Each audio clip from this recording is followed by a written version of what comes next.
오늘도 이 아침에 기도의 자리로 나오신 모든 성도님들을 환영하고 축복합니다. 오늘 우리에게 주신 하나님의 말씀은 예레미야 37장 11절부터 21절까지의 말씀입니다. 갈대아인의 군대가 바로의 군대를 두려워하여 예루살렘에서 떠나매 예레미야가 베냐민 땅에서 백성 가운데 분깃을 받으려고 예루살렘을 떠나 그리로 가려 하여 베냐민 문에 이른즉 하나냐의 손자요 셀레마의 아들인 이리야라 이름하는 문지기의 우두머리가 선지자 예레미야를 붙잡아 이르되 내가 갈대아인들에게 항복하려 하는도다. 예레미야가 이르되 거짓이다. 나는 갈대아인에게 항복하려 하지 아니하노라. 이리야가 듣지 아니하고 예레미야를 잡아 고관들에게로 끌어가매 고관들이 노여워하여 예레미야를 때려서 서기관 요나단의 집에 가두었으니 이는 이들이 이 집을 옥으로 삼았음이더라. 예레미야가 뚜껑 씌운 웅덩이에 들어간 지 여러 날 만에 시드기야 왕이 사람을 보내어 그를 이끌어내고 왕궁에서 그에게 비밀이 물어 이르되 여호와께로부터 받은 말씀이 있느냐? 예레미야가 대답하되 있나이다. 또 이르되 왕이 바벨론의 왕의 손에 넘겨지리이다. 예레미야가 다시 시드기야 왕에게 이르되 내가 왕에게나 왕의 신하에게나 이 백성에게 무슨 죄를 범하였기에 나를 옥에 가두었나이까? 바벨론의 왕이 와서 왕과 이 땅을 치지 아니하리라고 예언한 왕의 선지자들이 이제 어디 있나이까?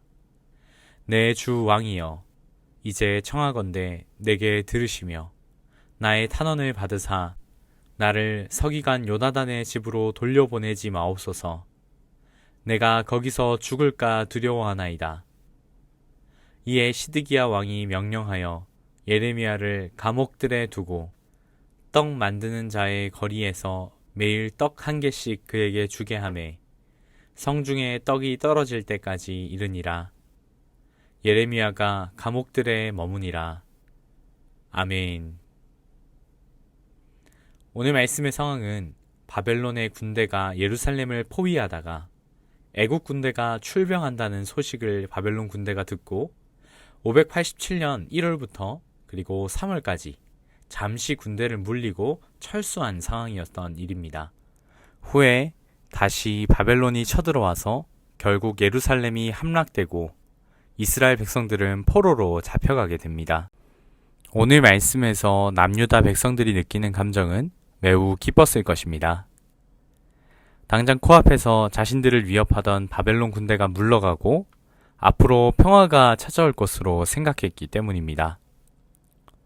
바벨론의 군대로 인하여 다른 곳으로 왕래하지를 못하다가 이제 여유가 생겨 선지자 예레미야도 자신의 고향인 아나돗을 방문할 때의 일이었습니다.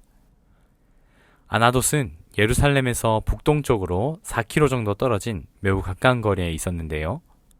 이 아나돗으로 가기 위해서는 예루살렘 북쪽 성벽에 위치한 이 베냐민 문이라고 하는 곳을 거쳐가야 했습니다.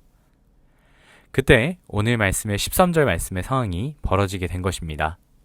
13절에 베냐민 문에 이른즉 하나냐의 손자요 셀레마의 아들인 이리야라 이름하는 문지기의 우두머리가 선지자 예레미야를 붙잡아 이르되 내가 갈대아인에게 항복하려 하는도다. 이리야라고 하는 문지기가 예레미야가 바벨론에 항복하러 간다라고 하는 오해를 했던 것입니다. 이러한 오해로 예레미야는 고관들에게 끌려갔고 고관들은 예레미야를 심히 때리고 서기관 요나단의 집에 있는 웅덩이에 가둬버리게 됩니다. 아마 빛도 들어오지 않고 축축하고 냄새도 나고 아마 먹을 것도 주지 않았을 것입니다. 예레미야가 비록 예언자이면서 그 스스로도 굳은 믿음은 있었겠지만 그도 정말 괴로웠을 것입니다. 언제 끝날지 모르는 이런 환경에서 아마 서서히 죽어가는 공포를 느꼈을 것입니다. 이런 상황에 시드기야 왕이 은밀히 예레미야를 부릅니다.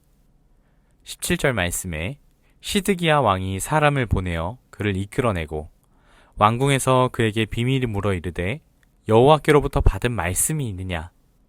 예레미야가 대답하되 있나이다. 또 이르되 왕이 바벨론의 왕의 손에 넘겨지리이다. 시드기야 왕은 왜 예레미야를 은밀히 불러 하나님의 뜻을 물었을까요? 한 나라의 최고 지도자인데 무엇이 걸려 갇혀있는 예레미야를 은밀히 부른 것일까요? 시드기야 왕의 마음에 두 마음이 걸쳐져 있는 것입니다. 하나님의 뜻을 무시하자니 두렵기도 하고, 그렇다고 하나님의 말씀을 듣자니 백성들과 고관들의 시선이 두렵고 부담스러웠던 것입니다. 그런데 이에 대답하는 예레미야의 반응이 더 놀랍습니다. 왕이 바벨론 왕의 손에 잡혀가게 될 것이라는 것을 어떻게 돌려서 말하거나 혹은 듣기 좋게 이야기하지도 않고 있는 그대로 하나님께로 받은 말씀 그대로 꾸밈없이 왕에게 전달합니다. 회개하지 아니하고 하나님께로 나아가지 않는 왕은 결국 바벨론 왕의 손에 넘겨지게 될 것이라고 정직하게 전한 것이죠. 지금 왕의 명령 한마디만 한다면 예레미야는 죽을 수 있습니다. 그러나 목숨이 왔다 갔다 할 수 있는 이 상황에서도 예레미야는 하나님께 받은 말씀을 선택합니다. 왜냐하면 예레미야는 하나님과 사람들 사이에서 갈팡질팡하지 않고 하나님만을 바라보았기 때문입니다. 하나님이 뜻을 세우신다면 그 누구도 그 뜻을 막을 존재는 없고, 하나님의 말씀이 있다면 그 말씀은 반드시 성취될 것은 예레미야가 알았기 때문입니다. 오늘 말씀에 등장하는 예레미야를 보면 하나님의 사람으로 겪는 고난을 다시 한번 생각하게 됩니다.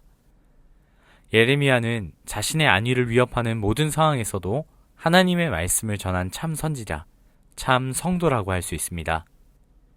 그런데 예레미야에게 돌아오는 것은 미움과 폭력과 또 핍박과 고난이었습니다.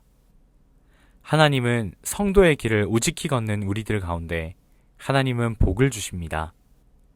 물론 그 복이 때로는 나의 생각에는 복과 같이 다가오지 않을 때도 있습니다. 예레미야와 같이 미움과 폭력과 핍박과 고난이 찾아올 수도 있죠. 그것이 이 세상 안의 현실입니다. 그럼에도 우리가 주님을 택하게 되는 이유는 그 길의 끝에 있는 것이 무엇인지를 우리는 알기 때문입니다.